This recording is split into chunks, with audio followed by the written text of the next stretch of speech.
આજથી ગરમીમાં મળશે આંશિક રાહત, તાપમાનમાં 2 થી 3 ડિગ્રીના ઘટાડાનું અનુમાન. કાલે માછીમારોને દરિયો ન ખેડવા સૂચના.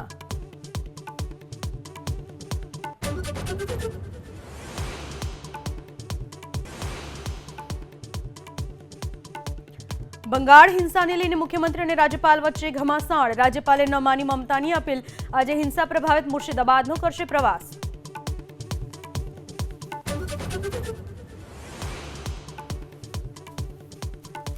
પીઓકે પર પાકિસ્તાની સેના પ્રમુખ અસીમ મુનીરના નિવેદન પર ભારતનો જડબાતોડ જવાબ.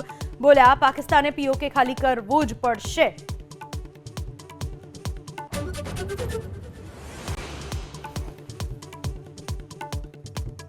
રાજકોટના ભવાનીનગરમાં 25 બાળકોને ખોરાકી ઝેરની અસર. ખાનગી ટ્રસ્ટે વિતરણ કરેલી છાશ પીધા બાદ લથડી તબિયત. 25 પૈકી 10 બાળકોને ખસેડાયા સરકારી હોસ્પિટલ.